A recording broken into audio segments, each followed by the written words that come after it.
absolute faith in him and execute it. You can't just sort of go in and sort of be doubtful. He needs to lead them and they need to follow him. That's important. Okay. From the Fnatic point of view, they go into this 1-0 up, they're comfortable, they've had a solid first game. Nothing spectacular, no one's got out of their chairs and jumping around, it's all very calm in there. So what do? Just same again?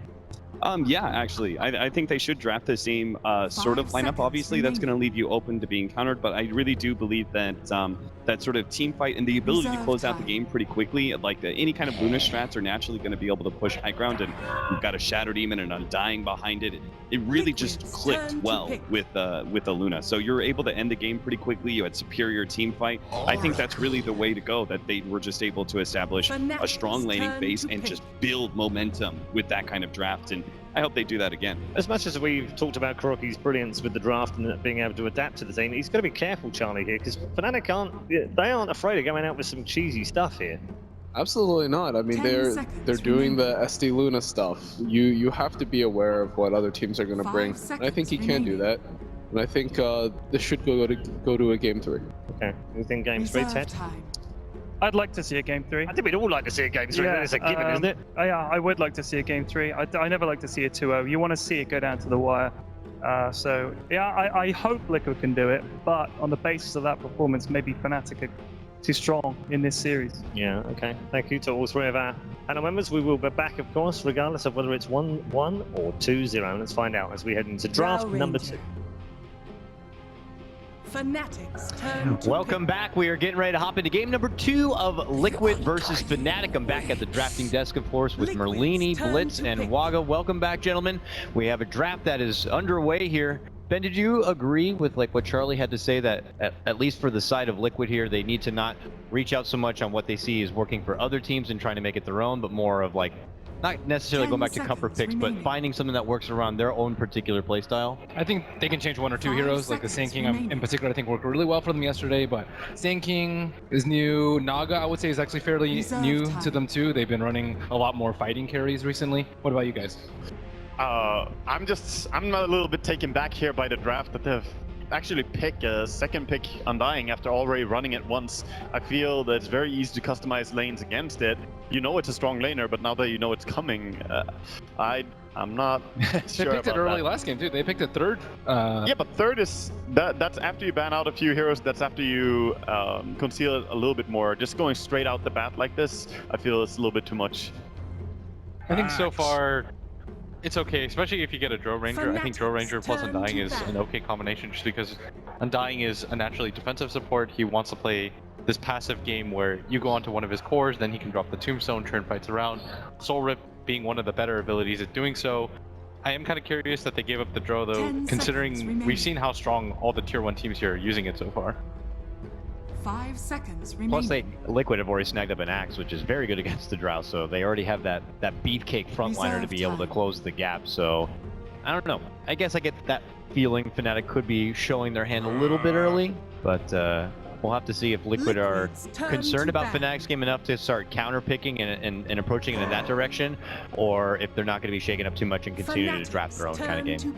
I think Fnatic can derive some inspiration from Wings yesterday when Drow Ranger opens up a lot more heroes. Typically it was just Medusa, you'll see a few other heroes, but like Morana, I would say those are the most 2 common pairings. I would say mid lane with Drow Ranger, but they ran Queen of Pain, they ran Puck. That's way more old school. We saw a lot of Storm Spirit also, and Wings doesn't really use that. So I think now that you have these heroes can actually win with the Drow Ranger. These teams are better than us, so why don't we try and use something that they want to use? Oh, this is already looking like an old school, just start frontlining, pushing down towers. Fnatic, they were incredibly satisfied with how their SD Luna strat worked. This time around, they're going to put the pressure on Liquid once again, and pace of game is going to be huge for them. Yeah, it's probably going to be even more pressure. Shadow Shaman's ulti, along with the Tombstone, it's really hard to fight into, because Drow Ranger needs to be focused. That's the thing. Someone has to go on her, and with these other issues to deal with, even on Undying's Tombstone making it harder to blink in as well, it becomes very hard to take these fights. This is a game where I would like to see the Nagasiren turn to pick. though. Even though it just lost one game for them, the sleep into kill off the wards is really, really nice. I think it's too risky though. Like if you mess that up one time, you'll likely lose a T3. I think, or you know that fight 10 usually happens around seconds when remaining. Naga's like 10 or 11 or so. But I think it's just very easy 5 to seconds mess up. remaining. Yeah. This is when Fnatic should pull out that Pugna though. Yeah, I'm down with Pugna. The More Pugna. wards, more things to have to take down, and the Oh. Drow Aura with it, why not? But Liquid's nope, turn they to go pick. right for that Sand King on Fnatic. It's heavy push, very heavy early game in lanes. I do like the Razor pickup though. It's a hero that Fada plays really well. He's comfortable on it, and it's very good at defending high ground. I'm not sure how effective it's going to 10 be at running seconds in remaining. closing distance on Drow, but that's what they have the axe for, so he better perform. 5 I mean, you have a lot of seconds different remaining. options as Fnatic's last pick too. I think if you take something like a Viper mid and you build an Reserve early time. mech carrier, you just start pushing down lanes, it's going to be incredibly hard for Liquid to straight engage because a lot of Liquid's lineup is predicated on running at Fnatic. Almost none of these heroes want to be backpedaling, especially a hero like Oracle. One of the worst feelings as an Oracle player is when you have to use your ultimate as a last ditch, because most of the time that just means you've lost the fight completely. You want to be able to choose and pick your spots. I feel Oracle's biggest issue is when your team goes, okay, retreat, we need to get out, Yeah. and you're like, oh yeah, I don't do that. I don't get out of fights. He's pure offense. Yeah. And I think one of the weaker things for Rasta often though, we don't see him picked up very often, but one of the things that teams see as a weakness for him is that his laning stage is kind of easy to punish. He's extremely slow, and with heroes like Axe, Razor who can run him down, if you ever manage to take the fights to Fnatic, you can start running him over. But that's before he gets his level 6. When he has that, he doesn't really care. Yes, I really do like the early roamers against him, like Riki or Bounty Hunter that we've seen sometimes. I think Shadow Jump's like just super vulnerable in the safe lane, like you mentioned. Yeah, Riki would have been such a nice pick, in fact. I like it in many ways here.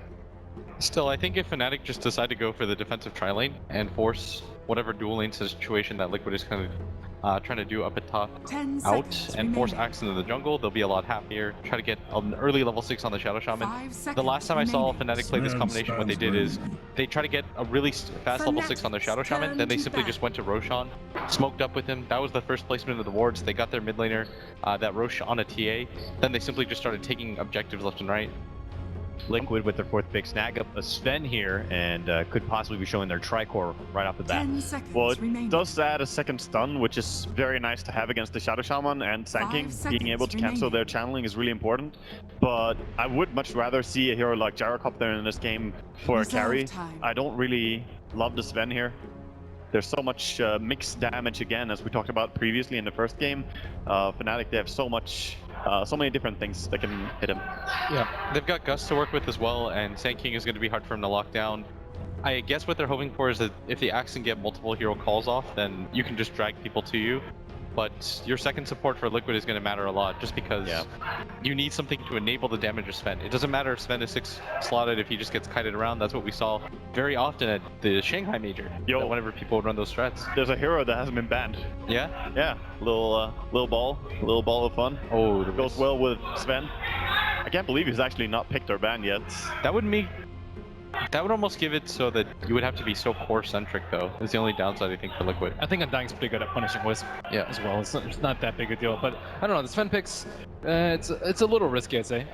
I remember watching a lot of NA Dota, and they use Sniper to counter Undying plus Shadow Shaman. It's super long range, pick off all those disruptors, but it's That's so risky though. yeah. Oh yeah, I'm not advocating it. I'm just barely suggesting it. Please.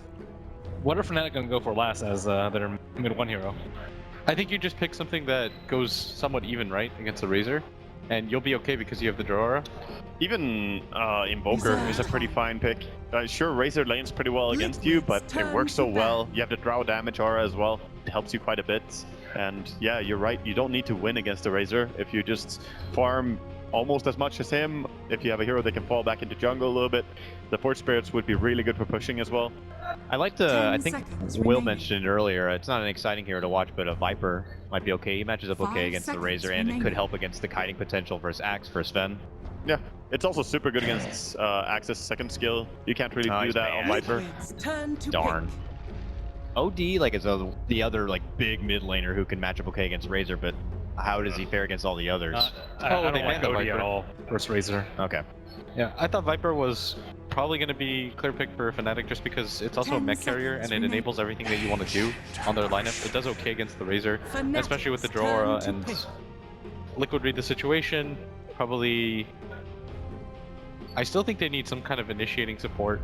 Yeah, AA. They went for the AA. It's not like there's a lot of sustain on Fnatic. Are they just looking to boost up a serious level 10 1 game? seconds That's a bit remaining. peculiar to me, I think not gonna lie. just the anti-push Razor, Plasma Field plus 5 AEO, I think seconds it's like decent enough to stop their 5-man, which I think Fnatic want to do. It's also decent against the pit, which they don't really have good vision. You don't have an ET to scout for you. Ice Blast is a pretty decent way. Icy 10 Vortex. seconds I think remaining. it's really important as Radiant to protect against the free Roche.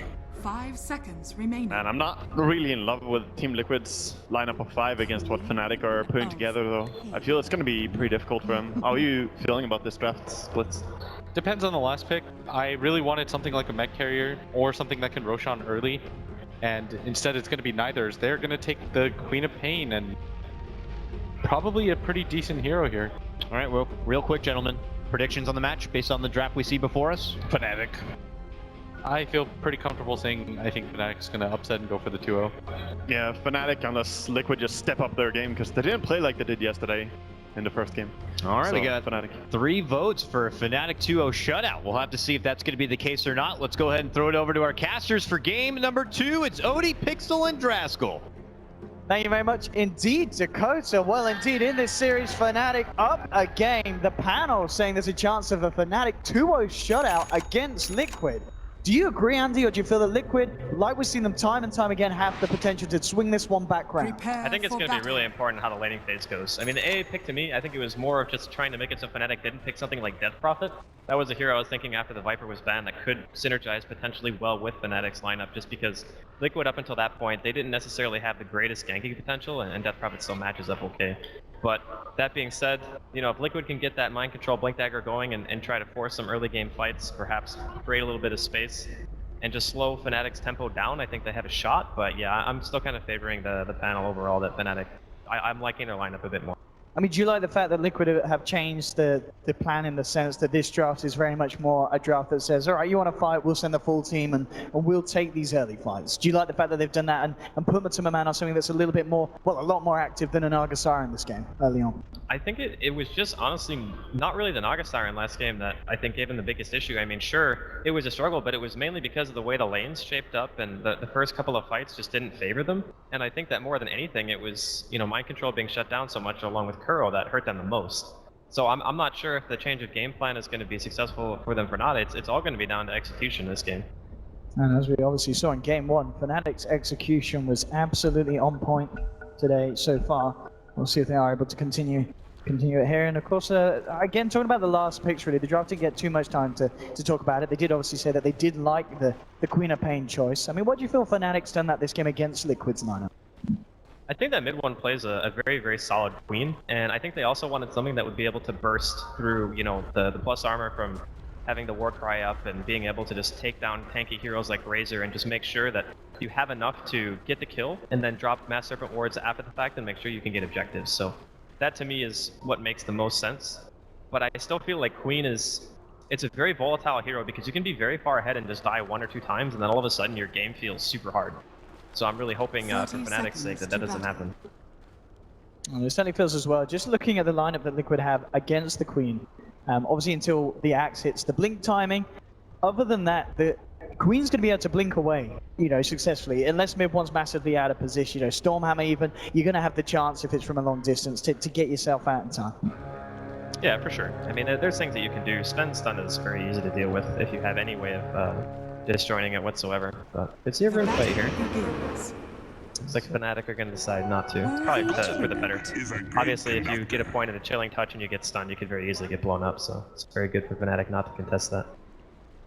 And of course, in game 1, we did see that during the laning stage, Liquid didn't end up coming out on top. This time round, I mean, Fnatic, they do have that Drow aura.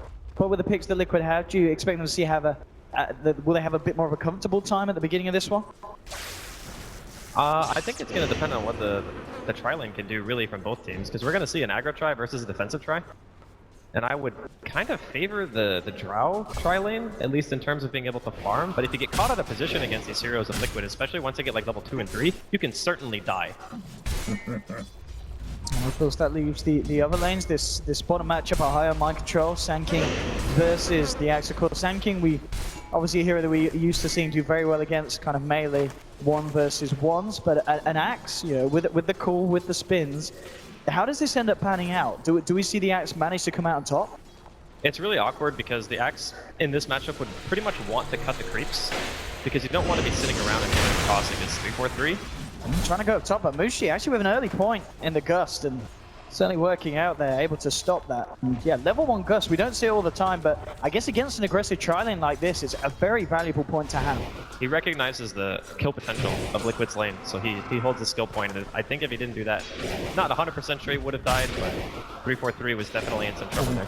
I mean, we're seeing how the matchup ends up going down there as Mind Control just running in higher with a few creeps hitting away, getting a couple of spins to connect onto the Sand King. And it's certainly going to push him back. At the moment, we can see 10 for 0, 8 for 0. It's just both heroes getting the farm down in the bottom lane.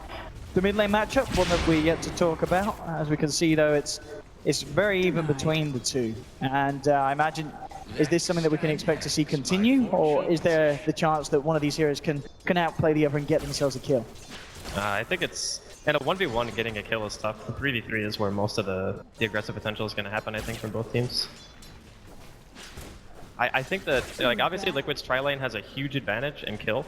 Middle lane is like, Razor should pretty much never kill Queen of Pain, but Bata shouldn't necessarily die either, as long as he's a high health. And then bottom, I mean, maybe if Ohio hits level 6 and for some reason Mind Control doesn't call or something, he can get epied and die, but very unlikely. You see up top as well, again, Jarek just coming in towards 3-4-3. And one thing that I'm going to be interested to see as well, I mean, the fact that Liquid are running this aggressive tri-lane, do they need to have these supports here, or is there any potential for Jarex and KuroKy to move around the map, or is it just essential that they're at top, putting pressure on Mushi and creating space for Matuma Man to farm? I think they actually want kills. I don't think it's necessarily about applying pressure in regards to farm. I think they actually want to kill them.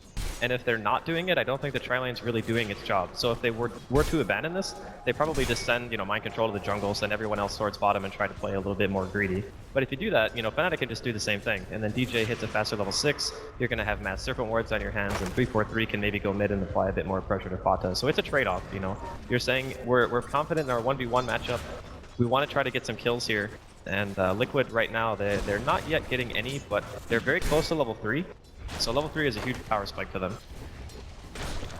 I'm talking about getting action done on that top lane in terms of finding kills. Surely that's going to be the point as well. Whoa, moving in on Mushi, trying for it. The Gust comes out. Buys him sometimes. Soul Rip is a good heal as well. Not quite enough as Liquid. They'll take down one.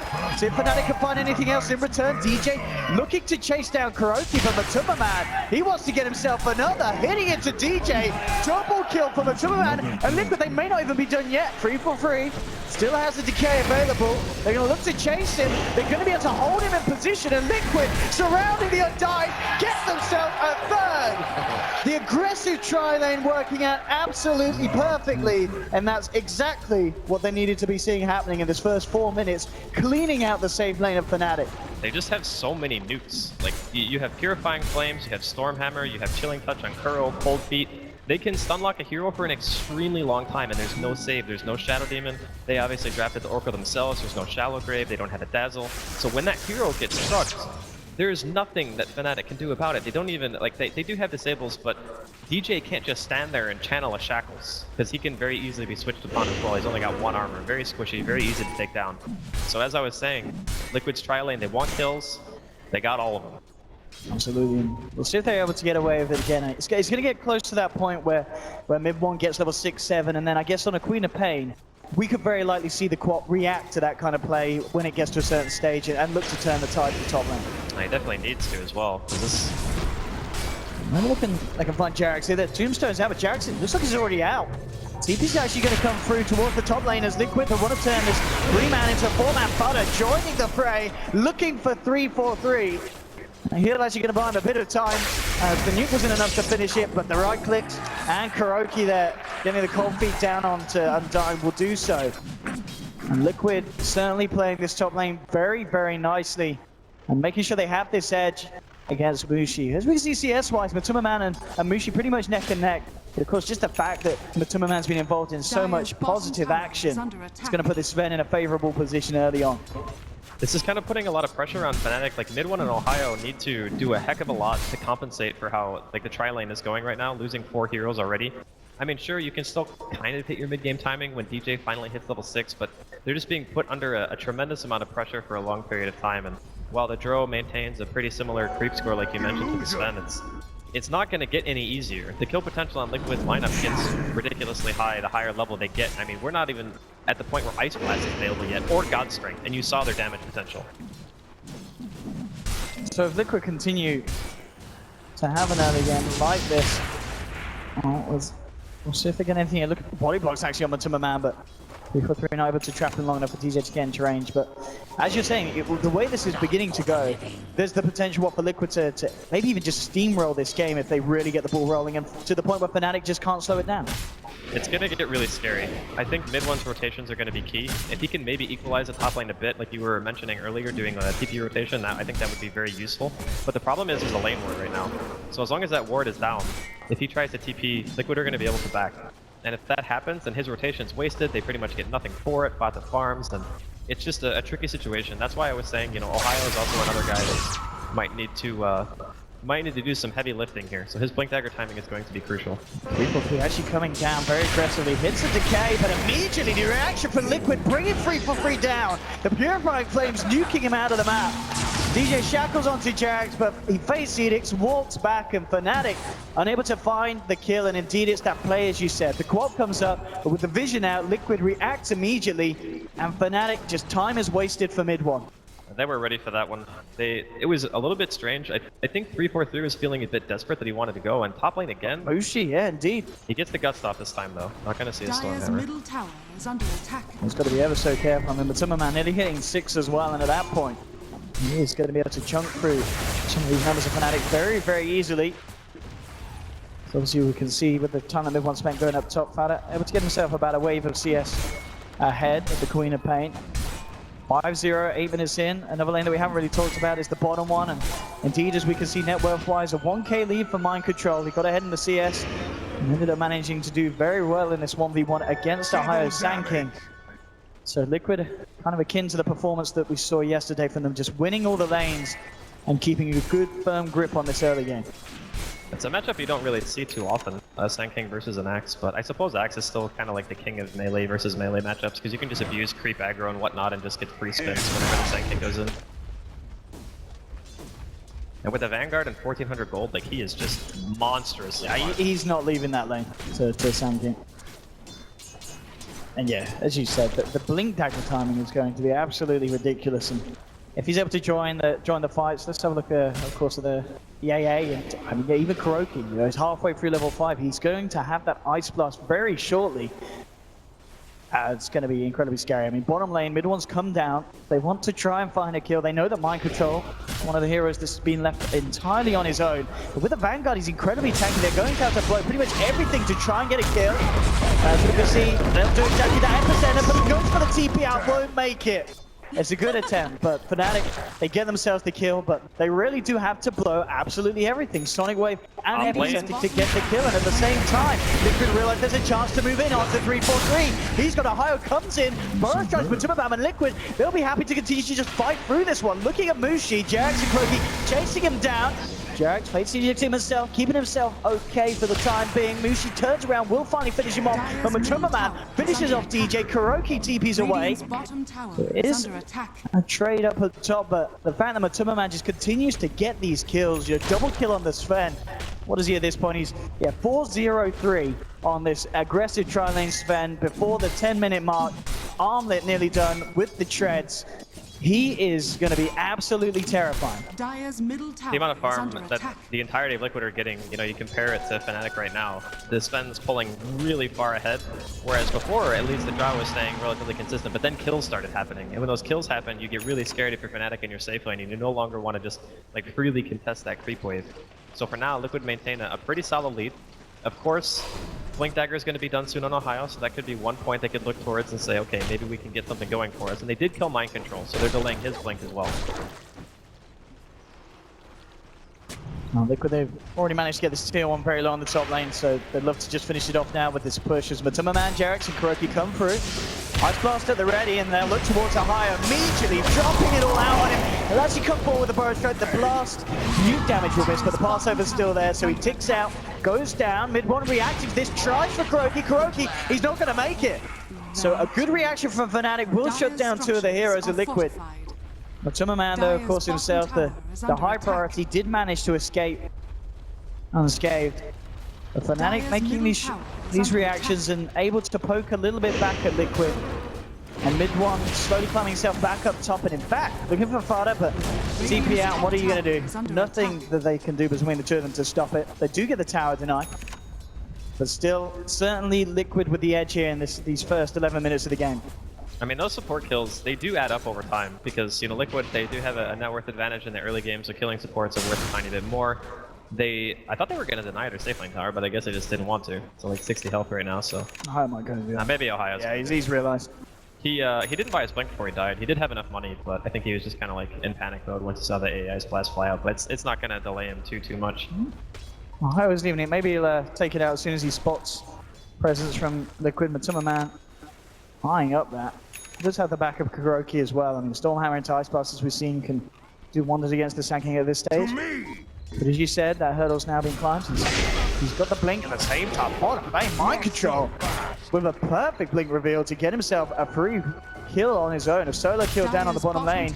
And it looks like he'll actually be able to get himself the tower as well down here. And top lane, it was never denied. So Matuma Man still ends up claiming the gold. And Liquid just picking up gold across the map. They're getting a lot of momentum right now. They're getting key items. There's a lot of ultimates coming out, like we saw the Ice Splash showcased by Kuro and the top dive, maybe a bit aggressive. So Ohio looking to show his own blink off here. Radiant's middle tower is under smoke, attack. but Liquid are actually going to get the wraparound from behind them here. Fada is going to be the one to front this. Can they bring down the Razor? Relatively tanky. Jarex is there, does have false promise if necessary. The Tombstone will be dropped by 3 for 3, trying to burst that Fada, but there's the false promise coming out. Microjob gets the call to mid-1. Ice Blast for KuroKy, takes down the quad. They'll pick off the Undying as well on the side.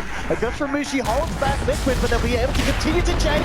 Saw that from Matuma comes in from Ohio with the episode of bringing Fada low, but he can't quite finish him. Microjob gets the call to Ohio. Ohio dunked down. Fnatic losing 4, finding nothing in return, and it may not be over yet. But Matuma Man takes DJ as well, team wiping Fnatic. And this seems to be the Liquid that people were expecting to see appear in Game 1. Game 2, it's going absolutely disastrously for Fnatic. A team drafting this Drow lineup, a lineup that did require to do well in this early beginnings of the match, but it's just all gone to pot, and Liquid looking absolutely on form. It's the classic, it's the Liquid we saw yesterday. They drop a game and then they come back and they smack you so goddamn hard in the second game. 10k lead, 13 minutes in. Fnatic, they need to come up with something big. In the first game, and in this game as well, laning phase was super important. And I think for both these teams, their game plans are very indicative of how the lanes go. This time around, Liquid just had really strong lanes. Good aggro try, their middle lane matchup. Fata obviously won, not by a huge margin, but he did win by a bit. And then bottom lane, mind control crushed, top lane crushed. They killed the entire tri lane in the first actual engagement that kicked off. So it's pretty much been all Liquid's momentum throughout the entire 14 minutes of this game so far. And they're not looking to stop now. Mushi, he will be able to TP away from this. But for the time being, Fnatic really need to focus on not getting overly greedy. Like, it's easy to fall into a game where you're losing and just say, okay, we need to get a kill. Because Ohio just goes all in on Fata, and DJ does pretty much the same thing and then ends up like throwing out a ward trap on the tankiest hero on the side of Liquid. And I'm sure it was just a bit of a panic maneuver, but it's not really gonna help. And they haven't really, like at this point, they haven't killed a tower in their Drow lineup at 15 minutes almost. Line up with this Drow and Quap core is not necessarily one you want to be running when you are falling behind. It's going to be hard for Fnatic to swing this round, especially if they lose another fight. I mean, they're coming in, they make it the edge from the back of this smoke.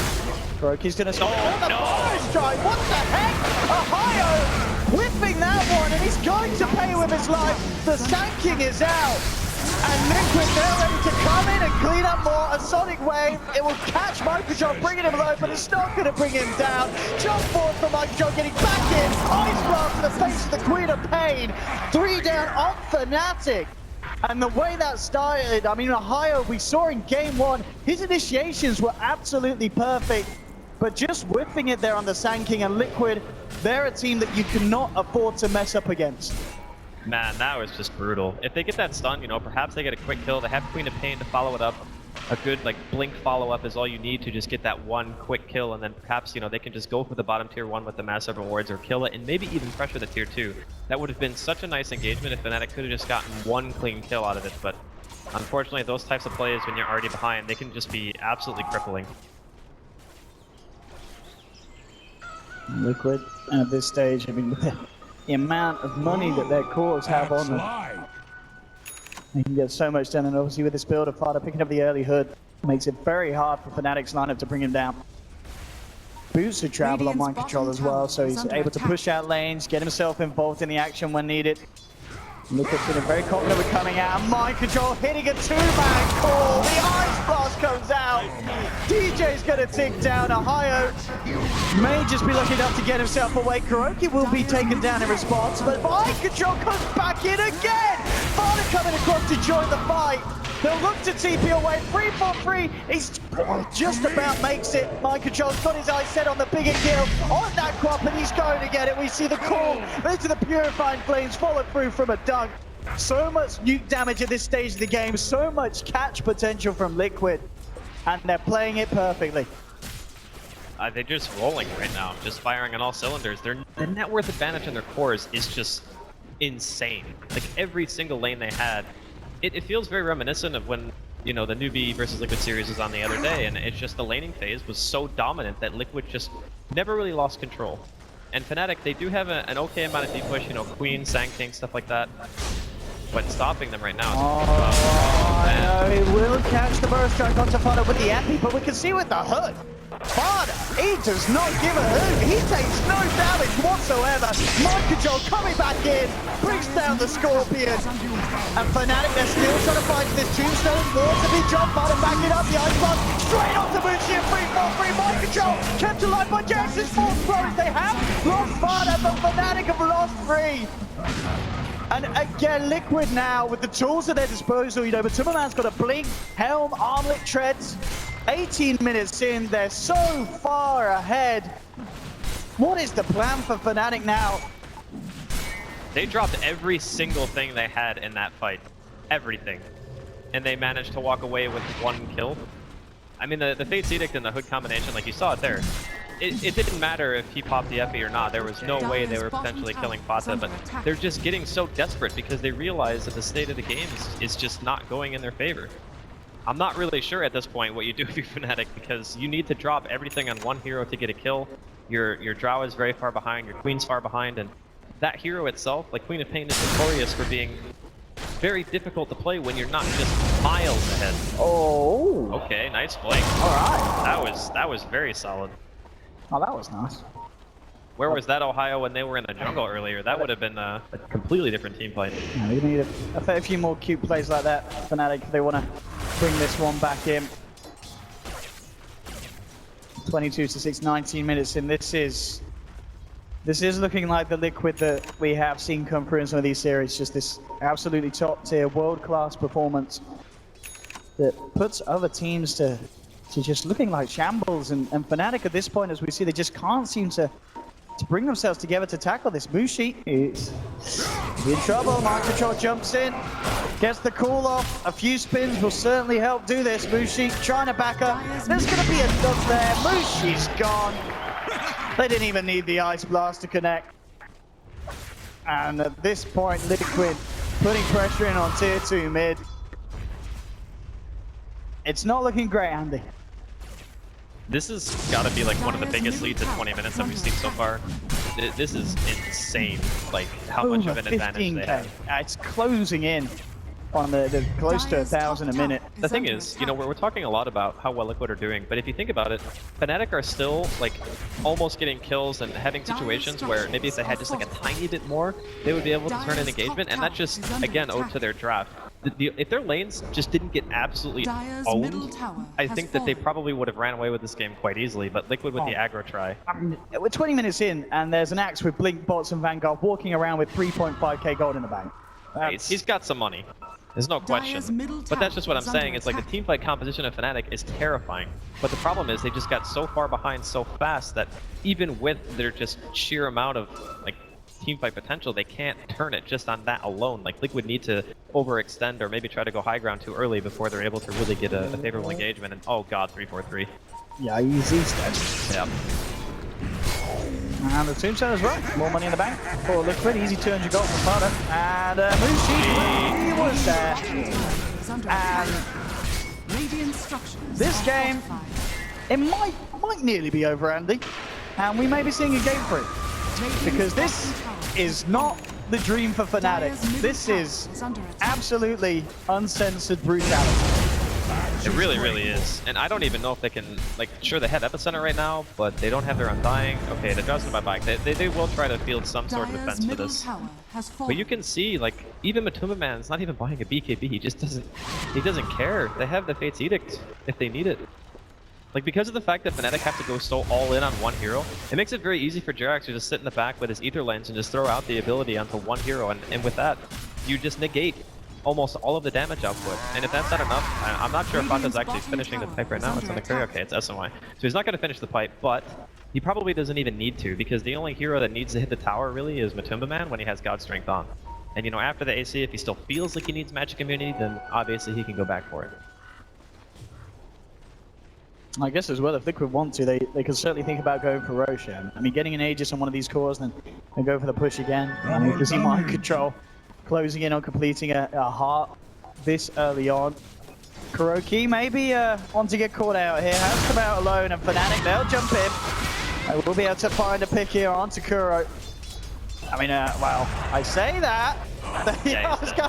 If they don't kill that AA there, I mean, I don't know anymore. But they do get him.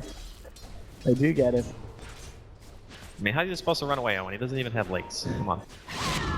But it was a nice call from Fnatic. They see that Liquid are backing, and then they say, okay, they're obviously going to split up to try to effectively farm lanes for a little bit. Let's just go ahead and try to get something done. And even a support kill at this point, you know, it's not nothing.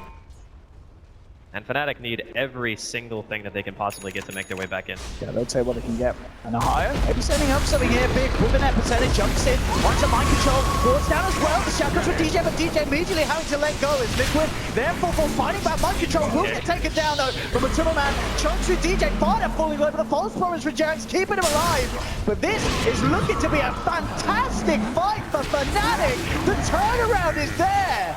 And Fnatic fighting in a situation where they were pretty much 20,000 net worth behind. This is Roshan as well. What an insane fight to have when Liquid gonna buy back for this? Oh my goodness. They're gonna see him here. He's gonna blast the pit. Is that enough to stop Fnatic from doing it though? They're back in. They have a draw, so it's very easy to kite the Roshan. You don't actually need like lifesteal or anything for this. That ward, by the way, was what gave them that perfect fight, because Ohio saw them coming around, and he gets the epicenter off, and they just drop everything onto Mind Control to make sure they take down the Axe. And once he's gone, there's just not that much control, so they're able to actually effectively kite the other core, which is Matumba Man. Obviously, being melee against a Drow, it's not really the greatest of times. That was very well executed from Fnatic, and a move that has bought them some time in this game for sure. It's certainly going to be a mighty swing on that network graph indeed, as Fnatic, Radiant's bottom tower is under attack. Against all odds, just finding the perfect chance for a team fight. I mean, as you said, the ward was causing issues there for Liquid. I mean, how else did that go so wrong for Liquid?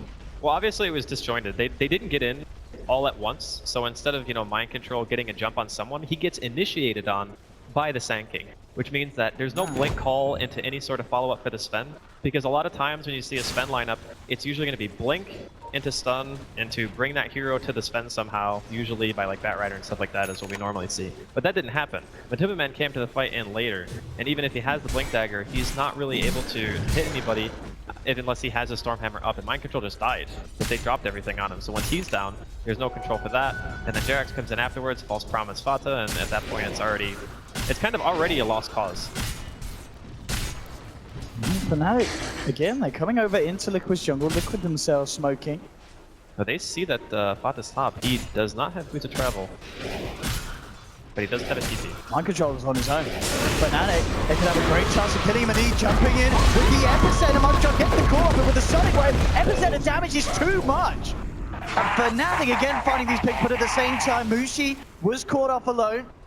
So Liquid do find a 1v1. Yeah, but look at how much more valuable the kill is for Fnatic. Like, it's not even close. Just because of the sheer net worth difference, like killing the Axe is going to be worth it every single day of the week, even if you do lose your draw. Liquid have to certainly be careful about giving away these kills. As you said, with the lead that Liquid did have, it's very costly for them to lose these cores now at this stage of the game. Dire's top tower is under As Fnatic trying to pull together the comeback. It was definitely not to be expected after how the first 20 minutes or so of this game had gone and how far Liquid have got ahead. I mean, by no means have Fnatic totally closed the gap. Liquid are still comfortably in the lead. Matuma Man very stacked for this stage of the game with a full Assault Cuirass. But a few more fights like that and we may see Fnatic really throw a spanner into the momentum that Liquid have managed to build up in this first stage of the game. I mean, even one fight like that, if it's a big fight and Fnatic managed to get like 3 or 4 kills, I'd say it's almost back to ground zero in terms of just overall net worth and whatnot. But yeah, I think BKBs need to be thought about here. Look at this decision for 3-4-3. He's finished an Aghanims on Undying as his first item. Yeah, it's really good. If you think about the way that Liquid take team fights, a lot of their cores want to stay really close. So you have like Axe and Sven, clearly they both need to be pretty much in melee range, and then Razor is not the longest range. And you need to stay relatively close as well for static link. So you're reliably hitting at least 2 targets, I feel, with every single decay, and it's 10 strength that's sapped, so it's a huge amount of damage, makes the hero squishier.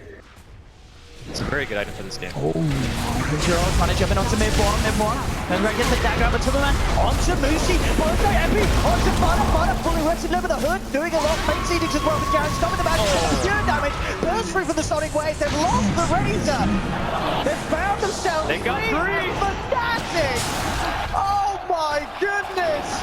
They're going to be able to get the full T1 mind control down as well. 3-4-3. Ripping them up with this axe, stealing the strength away from Liquid and all of their hopes as well. This is incredible from Fnatic. Pushed against the wall with a draft that questions would have been asked if they would have had it in them to take Liquid in these fights, but winning team fights that heavily. This is just straight outplay from Fnatic, and it's incredibly impressive to watch. DJ and Mushi played that fight unbelievably well. There's so many fights in a row where DJ gets a ward trap on one of the melee cores. This time it was Matuma Man. He's got to be sitting in the booth thinking to himself, why did I not buy a BKB this game? Every single fight, he's either completely disabled or he's surrounded by wards. It's just, there's nothing he can do because he decided to go for the greedy build. You know, he finishes the Assault Cuirass first. He doesn't go for the magic immunity play to ensure that he can actually hit targets during the fight. And that has hurt them so badly in this game. And then of course Mushi hit, I think it was a 3-man Sonic Wave, 4-man Sonic Wave. And Matuma Man had obviously the false promise on during that. Sorry, yeah, mid one. I was going to say, if Drow could Sonic Wave, that would be. I'm just so used to seeing Mushi play Queen of Pain that my brain goes back to that, because in the past he was pretty much always playing that hero. So yeah, you're right, it is definitely a mid one. But yeah, the Sonic Wave was on point, and then Matuma Man just exploded, and so did Kuro, and the fight after that was just unwinnable. I mean, how do you, with the fights going this badly for Liquid, and especially considering the position you're in, do you just say, all right, buddy, you got 2.7k gold, we're not going to fight until you picked up your next item, and Matuma Man, get yourself a BKB, then we'll go again? Yeah, he needs magic immunity for sure. I mean, before, when they were going for like that siege and they were sitting at like 15+k net worth and experience ahead, it's okay to not have the BKB because you're really only scared of the damage. But Fnatic just did such a good job at taking fights like the ward in the jungle, taking one successful engagement, abusing the fact that Sven doesn't have magic immunity now and being able to burst him. I think it's just maybe the itemization on the Sven is definitely an issue, and then Fnatic just outplaying in team fights. Like DJ is some kind of Shadow Shaman god at this point. I can't believe he so consistently gets ward traps. That's the thing that's... Every time he's ulted, he's got him. Yeah, that's the thing that's ridiculous. Like, he gets it every single time. This guy is just a beast. I mean, as we can see on the graph as well, Liquid, they did manage to get up to a 20k lead, but it's pretty much all but gone. Liquid have got to be feeling the pressure right now. Like that. And what a position, obviously, on the curb of being knocked out of the tournament. The pressure is on for Liquid. now that Fnatic are the ones to regain this edge and have this lead. As Fnatic certainly looking to drive this on and 2-0ing Liquid. We've already had a lot of very impressive performances and some great stories coming out of the tournament. But if Fnatic are able to pull this off, that's going to be just another insane storyline to add into the mix here at TI. Could be seeing a huge engagement here. 5-man smoke coming in from Liquid. Let's see if Liquid can pull it off this time. The last few times, it's not gone great. Fnatic in a good position and hiding in the tree line. We'll see who's the first to reveal. War gets dropped down. They'll spot the movement from the Shaman. Think he can jump on the Shaman, but Shaman blinks back. 2 straight now. Mind control. Going up through it. Oh, ripping 2 down. Mind control to fall. It's going to be fall down on Liquid. Fire hexed up as well. Oh my god, Fnatic! This is absolutely insane. Fnatic are playing at a level that I feel like we've never seen Fnatic play before. They've always been that strong team at a certain level. Here at TI, they're stepping it up another notch. This is such a misplay from Liquid, just going for the Undying. That sets up a perfect epicenter and Sonic Wave for Fnatic. They were so out of position, all stacked up on one hero. I mean, it's an Undying. It doesn't even really matter if you kill him that much. And the damage comes out so fast between mid one and the Sand King. And they force a buyback. And Fnatic, I mean... Jesus, this has got to feel just awful for Liquid. And for a team and players that have been around for a long time, and maybe they've never really had the platform where they're able to push it right to the top. They've always been around that kind of 5th, 6th position consistently. But here at TI, where it counts the most, they're stepping it up, they're looking to break forward. And if indeed they can do it here and get the 2-0, I have a feeling that Fnatic, they're going to be winning a lot of fans over with these performances. They're definitely a very entertaining team to watch. Even in positions where they're behind, they're always looking to make a play. They always have an idea of what they need to do to come back in the game. And that's the kind of stuff that you need if you want to win TI. It's Summer Man just working on that 3rd and final piece for the BKB. But of course, at the same time, there's a lot of big items being worked on by Fnatic, as this game has entirely turned on its head. The net worth, the XP lead, all favoring Fnatic, of course, off the back of pretty much, we've had 3 big fights that have resulted in almost, I think there were team wipes each and every time against Liquid.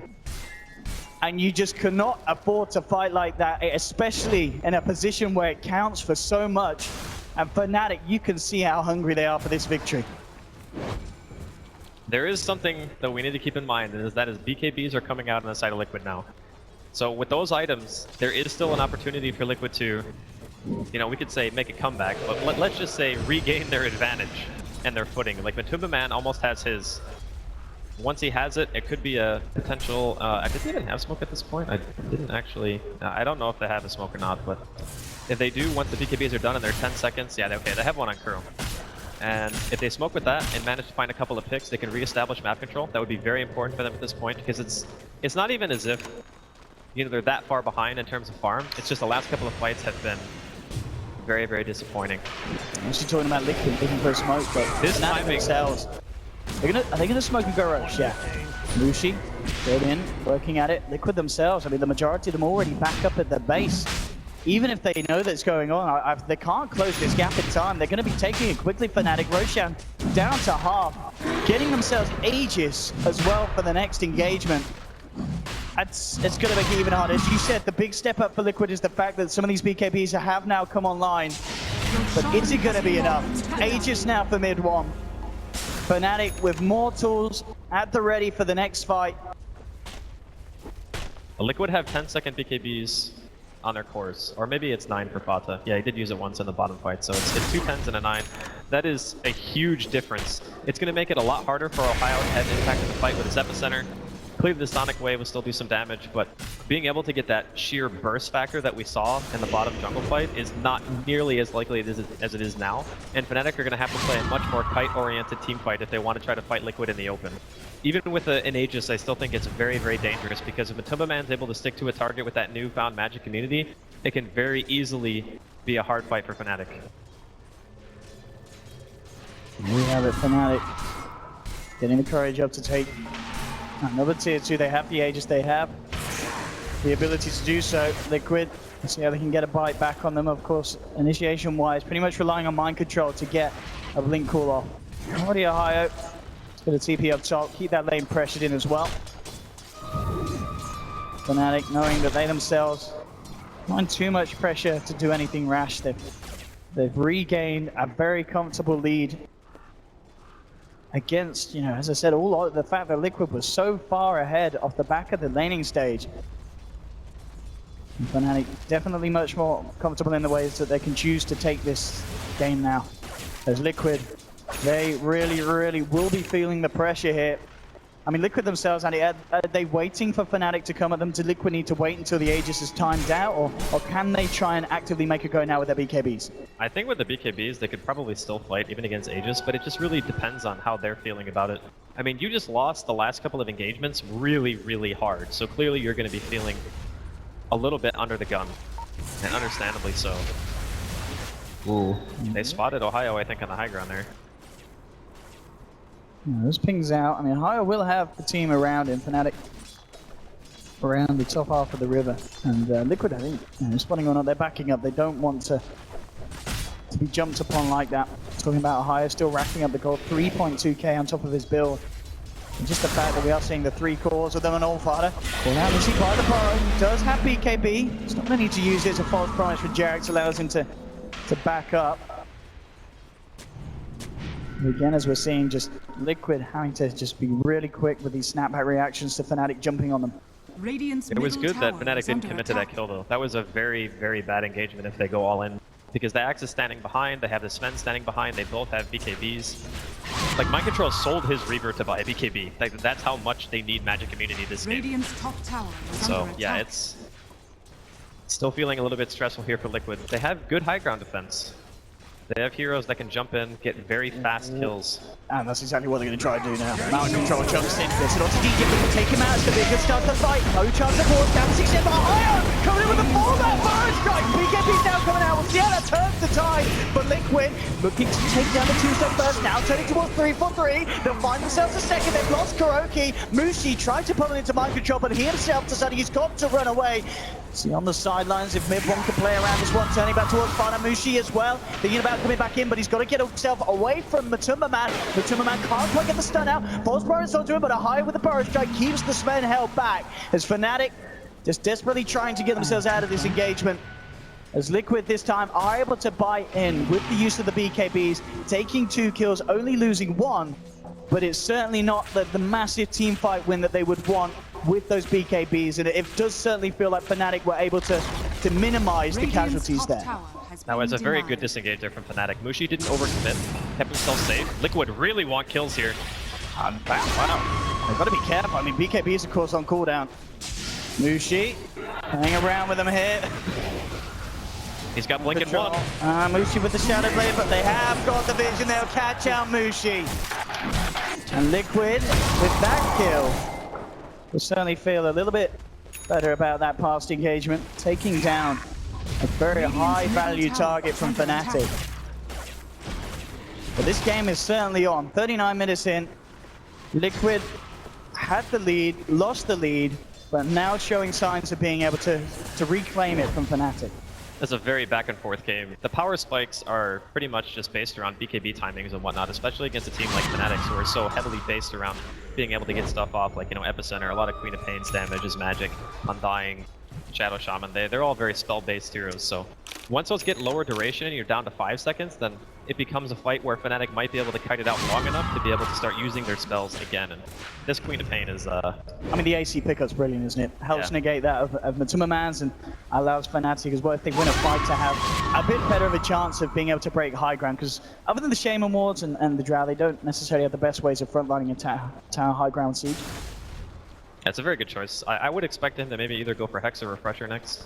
I think having double BKB is really good because you can just sit in the fight for a longer period of time, and double Sonic Wave when you already have Aghanims is so powerful even against the tankier heroes.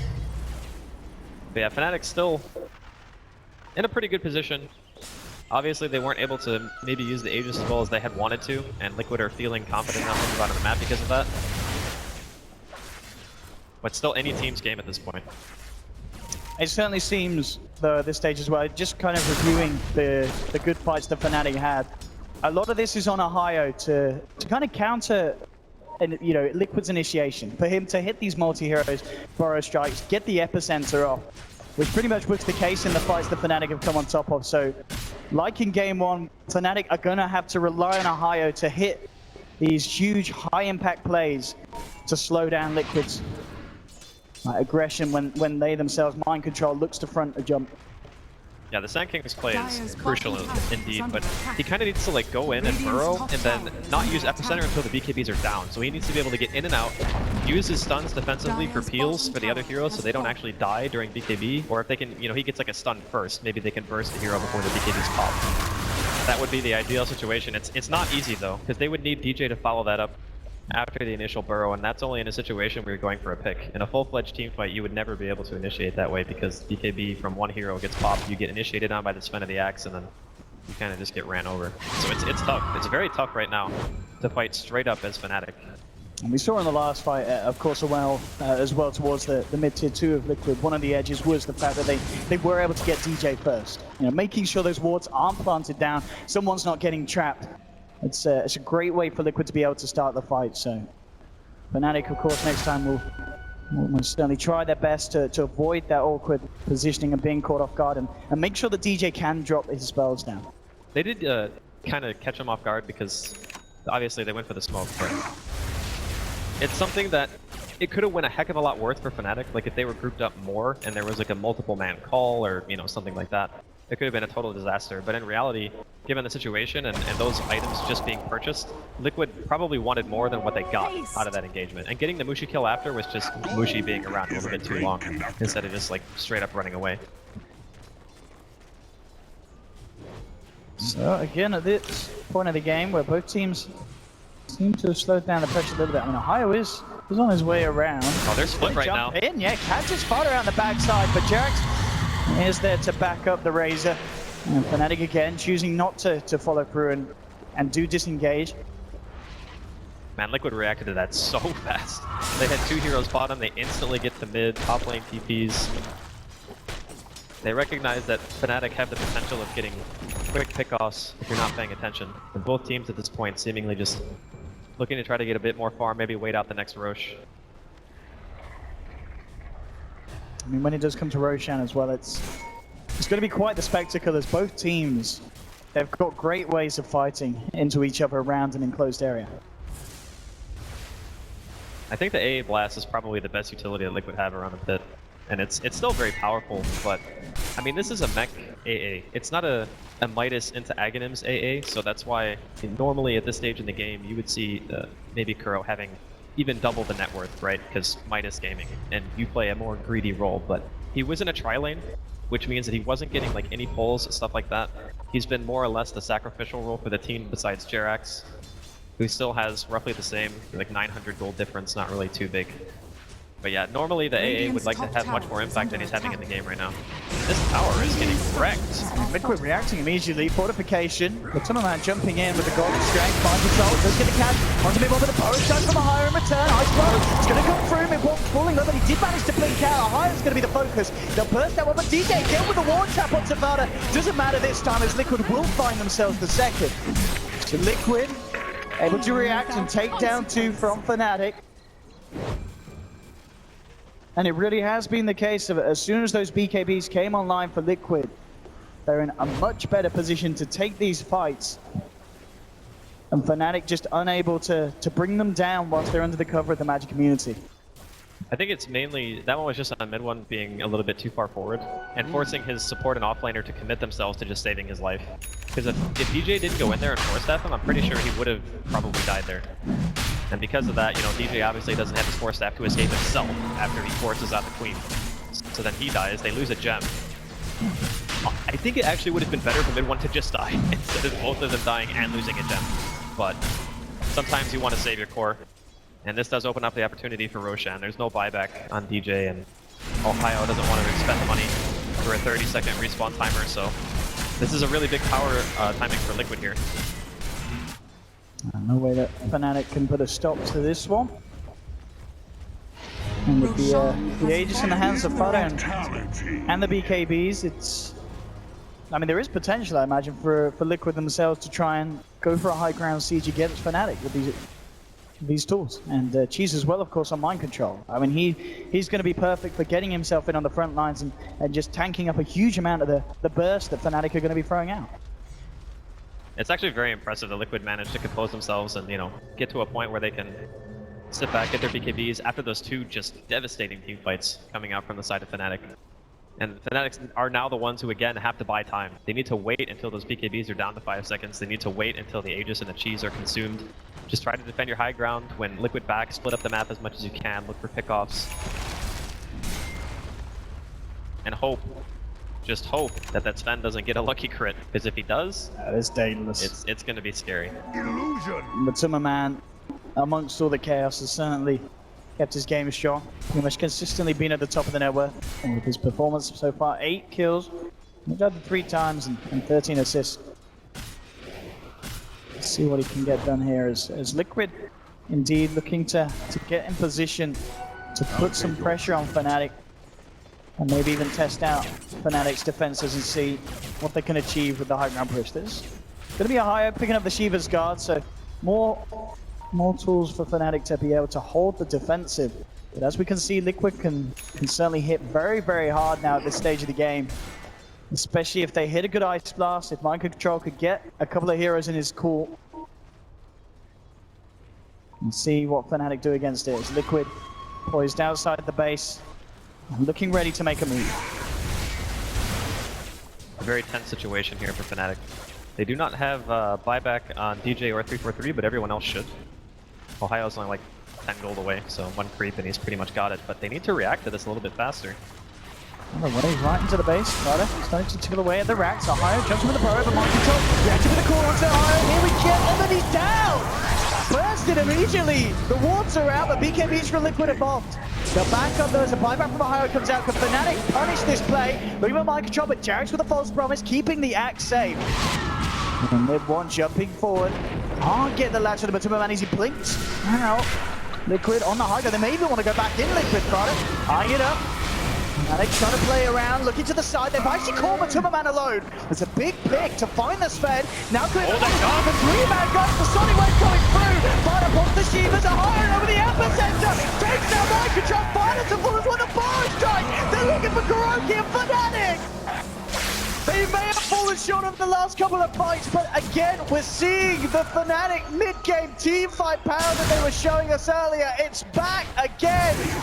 And Fada, he's going to be one to fall as well by the looks of his. Ohio and Mushi chase down the Razor. And again, Liquid managed to stabilize the game a little bit with the BKB purchases, but as we saw there, Fnatic, they can draw out the fight. They can fight around those timings, come back in hard. And they're just executing it perfectly as a team. And with this push down the mid, we'll see how many buybacks from Liquid's forced to use. But Timmerman's still down for 40 seconds. Jarex himself not going to be able to get back in the game. God, that was such a nice gust from Mushi there. Hitting those 3 targets, making sure that, he knew the BKB was down on mind control, so there's no way he can ever use any, crowd control abilities, no taunt, nothing like that.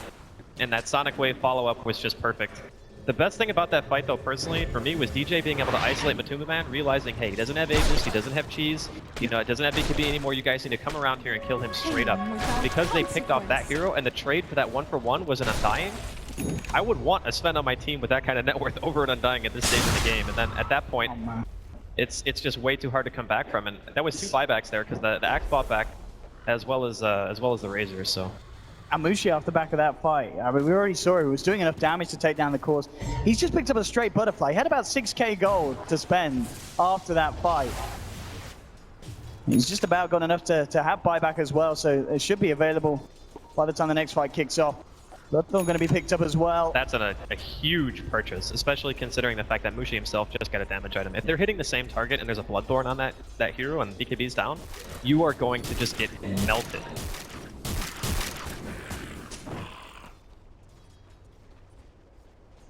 Liquid, we did see before how they lost 3 very, very heavy team fights. They were able to compose themselves and come back in, but that was, of course, with these fresh BKBs and these BKB timings dwindling a little bit now. 7 seconds, 6 seconds. Fnatic have played this exactly how they wanted to, just making sure that when Liquid had these longer timings, they weren't able to find as convincing of a team fight that the Liquid would have hoped for. And Fnatic really showing us how much they deserve this spot and that they can bring down a team like Liquid that before this TI was certainly pitted to be one of the top contenders. And I mean, even off the back of the games that they played as well here on the main stage, Liquid, they've looked on form, but today Fnatic seeming a step ahead. Liquid, of course, they still do have a chance here, but they really can't afford to go down on the slippery road again that they were on in the mid game here. Well, when you have a spend on your team with a Daedalus and a BKB, there's always a chance for a turnaround. That's just how the hero works by nature. He's incredibly good at staying high levels of farm. I mean, you can see it reflected in the net worth. He's just behind the Queen of Pain. And if they, it's one or two fights can just completely decide the fate of the game.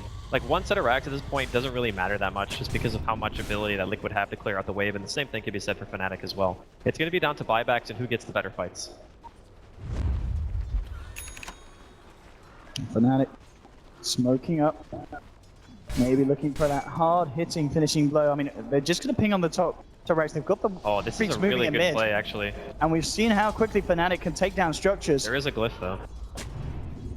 BJ, ward down, ready to get the push on Liquid at the moment. They're all out towards the Roshan pit. I mean, I do hope for their sake they've got TP scrolls. It's not up for a bit. Yeah, they do. They can get back. Well, DJ doesn't actually have one. They're going to need to. And usually, yeah, fortification forced out. The wards, as we can see, doing a fair bit to the melee racks. But next time, I mean, Liquid have got to be careful because Fnatic will be able to go for that play. And without a fortification, you're losing a second set of racks just like that. Well, I don't know if they're going to use another smoke for that, but they knew that Roshan wasn't going to be up for at least a couple of minutes. So it means that if they do that play, they automatically force Liquid back to base. They reestablish the map control. They don't have to worry about Liquid doing anything because the other lanes were being pushed anyway. Just a very nice little smoke play there. And if anyone had TP'd back to try to defend, they would have just gotten murdered instantly, so. Liquid. Gotta be careful around this ward from Fnatic, spotting them all out here. See what kind of a jump they get. Mid-one jumps in, immediate reaction from Jared as he blinks away. Mind Control goes back in. Now, Patruma Man jumping onto Mid-one, chucking it down. Quad got buyback immediately from Mid-one on the Quad Kroki. Pulling low, but he's still alive. Liquid just trying to get themselves the hell out of there. Popping the BKBs and running. They know there's going to be a quad boxing in a higher. Epi, Barrowstrike on to two. There's not a way, but Patruma Man falling low, falling down. Jack down as well. Buyback from the Sven. Mind Control doesn't have buyback. They still hold on to this. Fnatic are onto the top ranks. Mid-one cleans up Mind Control. They have lost a high oak, but they've got 4. They got the melee racks as well. There's no buyback on Mind Control. 100 seconds dead. The only person who's dead on Fnatic is the Sand King. And of course, Fnatic, they've got all the pushing power that they need alive. Mushi standing strong, ready to go in on the top lane. Timmerman picks up the refresher. Maybe gonna look for a final hurrah. He's down 2 teammates. Radiant's top barracks. He's going to need that miraculous play. This could catch them by surprise. I think he wants to wait out his BKB at least in the God Strength. If he can get 2 ultimates and 2 BKBs, there is a chance they can defend this even outnumbered. It's only 10 more seconds on the God Strength, and then he'll be able to double ulti, double BKB. That could be enough. 60 seconds without Mind Control for the defense. For Timmerman jumping in, BKB gets the solo to DJ with the gold step. He's looking to focus 3-4-3, but the down is gone! Sonic Wave to the face! 2 minutes without the Timmerman! Varda's trying to do it from the side, but Mushi, DJ, shackles Varda up. The false promises that BKBs come out. Liquid maybe looking for a last-ditch defense. 3-4-3 falls back, but the ranks are falling. Mushi's going to get the objective. Buyback from Ohio. Mid-one, look at the man, and the Burrow strike from Ohio! They've done it! They've absolutely done it! Fnatic 2-0 Liquid! Liquid are going home in the lower bracket of Fnatic with one of the best performances I feel we've ever seen from them. You know, I really wish that Winter was on the analyst panel right now, because the only thing I would ask him is, how do you feel how easy Fnatic's bracket was now? That's 2-0ing Team Liquid. An absolute roller coaster. back and forth, and I can imagine for the players just a roller coaster of emotions. But at the